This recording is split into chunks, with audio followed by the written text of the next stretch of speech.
Rizkia Timfia Rohima, NPM 719212762.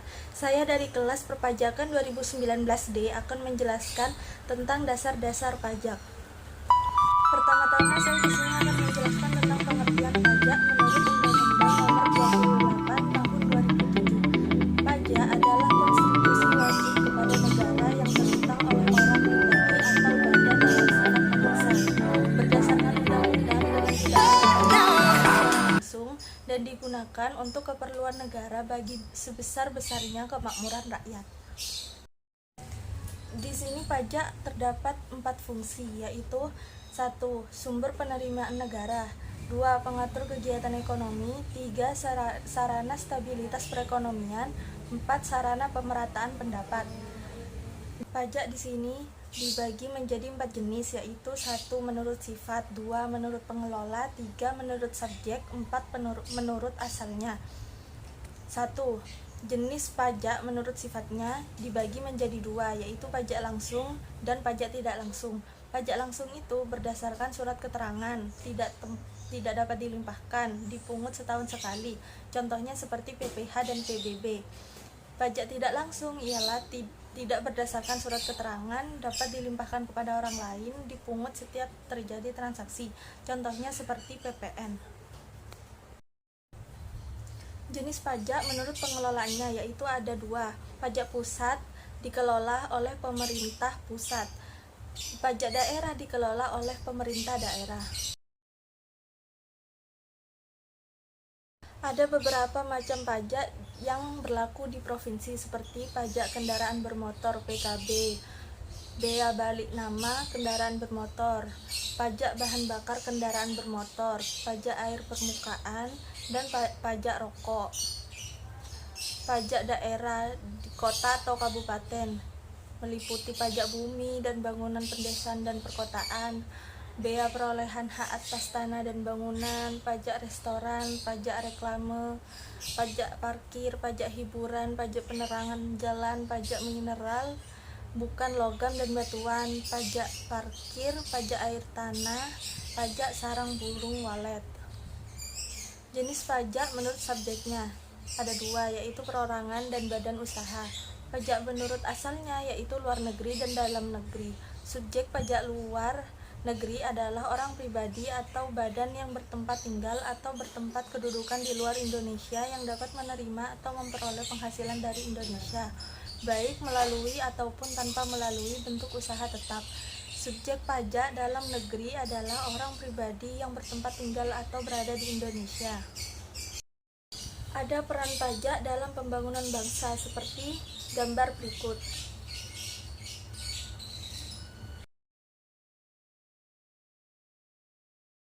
Ada beberapa syarat pemungutan pajak seperti pemungutan pajak harus adil, pengaturan pajak harus berdasarkan undang-undang, pemungutan pajak tidak mengganggu perekonomian, pemungutan pajak harus efisien, sistem pemungutan pajak harus sederhana.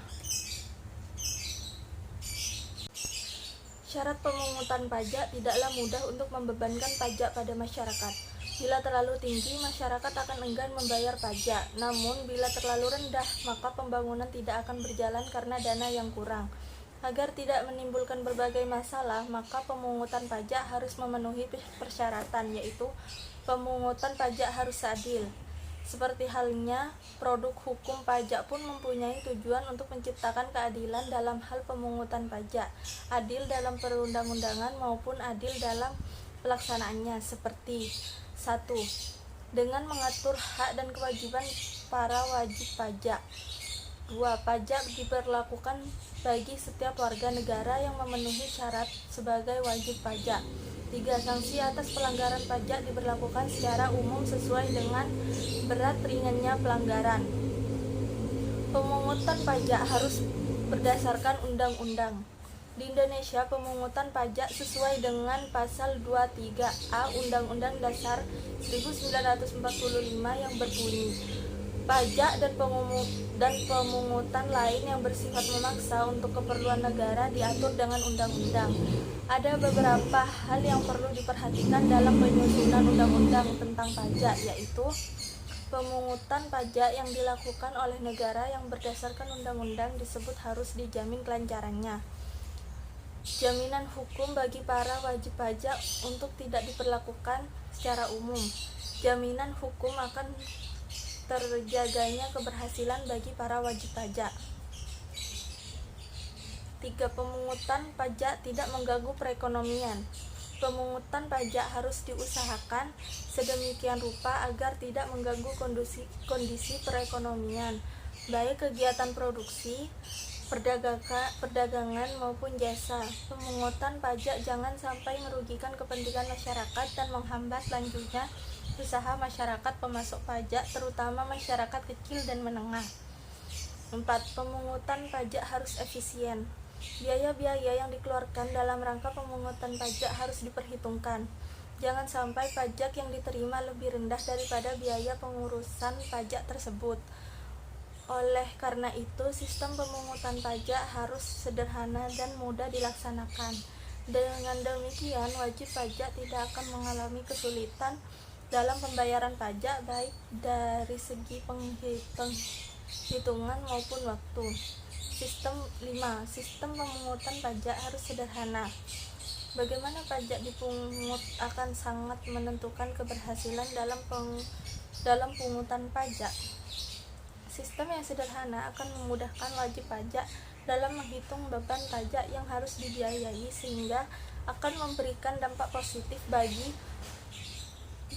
wajib pajak untuk meningkatkan kesadaran dalam pembayaran pajak. Sebaiknya, jika sistem pemungutan pajak rumit, orang semakin enggan membayar pajak.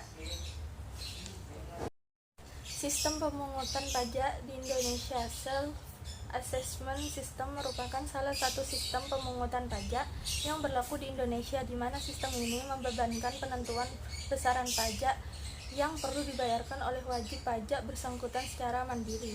Siapa yang wajib pajak? Wajib pajak merupakan pihak yang berperan aktif dalam menghitung, membayar, dan melaporkan besaran pajaknya ke kantor pelayanan pajak atau dapat melalui sistem administrasi online yang dibuat oleh pemerintah. Lalu bagaimana peran pemerintah dalam self-assessment system ini? Peran pemerintah dalam sistem pemungutan pajak ini adalah sebagai pengawas dari aktivitas perpajakan para wajib pajak.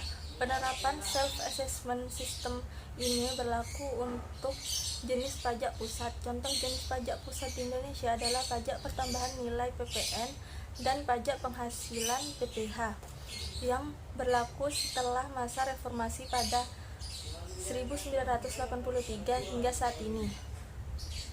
Di sisi self-assessment system memberikan kemudahan dan keluasan wajib pajak. Namun dalam pelaksanaan sistem pemungutan ini juga terdapat konsekuensi. Wajib pajak biasanya akan mengusahakan untuk menyetorkan pajak sekecil mungkin, karena wajib pajak memiliki wewenang menghitung sendiri besaran pajak terutang yang perlu dibayarkan. Ciri-ciri self-assessment system: penentuan atas besaran pajak terutang dilakukan oleh wajib pajak itu sendiri. Wajib pajak memiliki peran aktif dan memenuhi dan menuntaskan kewajiban perpajakan mulai dari menghitung, membayar, hingga melapor pajak. Pemerintah tidak perlu lagi mengeluarkan surat ketetapan pajak. Pengecualiannya yaitu apabila wajib pajak telat lapor, telat membayar pajak terutang, atau terdapat pajak yang seharusnya wajib pajak bayarkan namun tidak dibayarkan. Official Assessment System diterapkan dalam pelunasan pajak bumi dan bangunan PBB atau jenis-jenis pajak daerah lainnya. Kantor Pelayanan Pajak KPP merupakan pihak yang mengeluarkan surat ketetapan pajak berisi besaran pajak bumi dan bangunan terutang setiap tahunnya. Wajib pajak tidak perlu lagi menghitung pajak terutama, melainkan cukup membayar pajak bumi dan bangunan berdasarkan surat pembayaran pajak terutang yang diterbitkan oleh kantor pelayanan pajak terdaftar. Meskipun Fiskus pemegang wewenang pajak cukup dominan dalam menghitung dan menetapkan hutang pajak, namun setelah reformasi perpajakan pada tahun 1984, sistem pemungutan perpajakan ini tidak lagi berlaku. Ciri-ciri Official Assessment System: sistem wajib. pajak pasif dalam perhitungan pajak karena besaran pajak terutang dihitung oleh petugas pajak fiskus yang dipilih dalam pengelolaan pajak. Pajak terutang timbul setelah petugas pajak menghitung pajak yang terutang dengan diterbitkannya surat ketetapan pajak. Pemerintah mempunyai hak penuh dalam menentukan besarnya pajak yang wajib dibayarkan oleh wajib pajak. Withholding system. Ciri dari sistem pajak ini adalah pihak ketiga memiliki wewenang dalam menentukan beberapa besar pajak yang harus dibayar.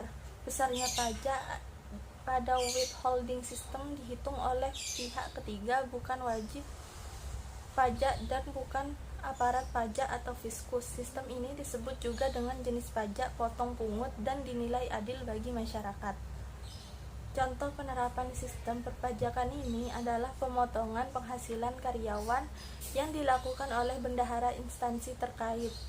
Oleh karena itu, karyawan tidak perlu lagi mendatangi kantor pelayanan pajak untuk membayarkan pajak terutang tersebut. Pajak penghasilan pasal 21 PPh, pasal 22 PPh, pasal 23 PPh final pasal 4 ayat 2 dan pajak pertambahan nilai adalah jenis-jenis pengenaan pajak yang diterapkan menggunakan withholding system. Bukti potong atau bukti pungut sebagai bukti yang diterbitkan atas pelunasan pajak dengan menggunakan sistem pemungutan perpajakan ini. Dalam beberapa keadaan tertentu dapat juga menggunakan surat setoran pajak. Bukti pemotongan tersebut akan dilampirkan bersama surat pemberitahuan SPT tahunan PPh atau SPT masa PPN wajib pajak bersangkutan. Sekian dari presentasi dasar perpajakan saya. Kurang lebihnya mohon maaf. Wassalamualaikum warahmatullahi wabarakatuh. Contoh sistem pemungutan pajak harus sederhana seperti biaya materai disederhanakan dari 167 macam tarif menjadi 2 macam tarif. Tarif pajak pertambahan nilai yang beragam disederhanakan menjadi hanya 2 tarif. Pajak perseorangan untuk badan dan pajak pendapatan untuk perseorangan disederhanakan menjadi pajak penghasilan PPh yang berlaku bagi badan maupun perseorangan pribadi. Official Assessment System merupakan sistem pemungutan perpajakan yang memberikan wewenang kepada wajib pajak untuk menentukan besarnya pajak, terutama pada fiskus atau aparat perpajakan sebagai pemungut pajak. Dalam sistem ini, wajib pajak bersifat pasif dan pajak terutang baru ada setelah dikeluarkannya surat ketetapan pajak dan fiskus. Dalam sistem ini, petugas pajak sepenuhnya memiliki inisiatif dalam menghitung dan memungut pajak. Penerapan Official Assessment System ini pun ditunjukkan kepada masyarakat selaku wajib pajak yang dinilai belum mampu untuk diberikan tanggung jawab dalam menghitung serta menetapkan pajak. Sistem ini akan berhasil apabila petugas pajak secara kualitas, kuantitas, dan integritas telah memenuhi kebutuhan dan standar yang ditetapkan. Official Assessment System diterapkan dalam pelunasan pajak bumi dan bangunan PBB atau jenis-jenis pajak daerah lainnya. Sekian dari penjelasan dasar-dasar perpajakan saya. Kurang lebihnya mohon maaf. Wassalamualaikum warahmatullahi wabarakatuh.